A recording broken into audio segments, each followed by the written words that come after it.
ọ bụ nnọọ igosipụta ọnatarachi nakwazi ibu dike mgbe ndị ụlọakwụkwọ Government Technical College ụtụ na St. Johnbosco Secondary School Unubi dịgbado na kansụl ime obodo Nnewi South n'ime Anambra State nwetara ohere na-agba ọzọ nke C-Unit Charity Football Tournament bụ asọmpi egwuregwu bọọlụ ụkwụ maka ụlọakwụkwọ sekọndịrị ga.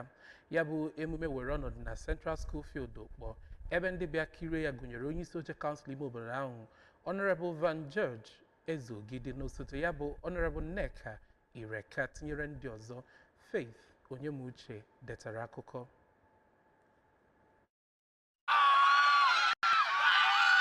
Ihe egwuregwu a were ọnọdụ na Central School Field Okpor ma ndị nenere ya gụnyere onye bụ onye isi ọchịchị Nnewi South bụ Honorable Van George Ezogide na onye ya na ya na-arụkọ ọrụ bụ Honorable Nneka Ireka tinyere ndị ọzọ.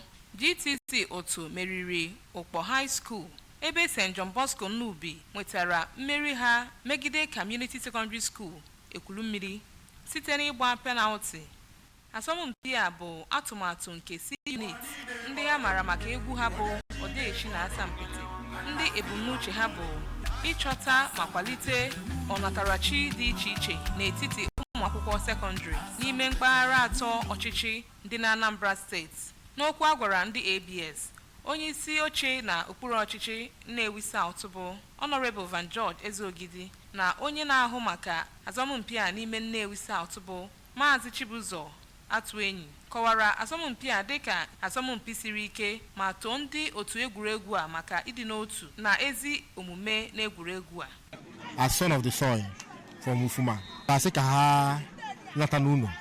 Actually create talent, ka eweta young talent from secondary school, and also ka ha nwoke marụkwa ndị ha bụ na ụmụnne ha ka ha bụkwa. Site na Okpor, Faith Onyemuche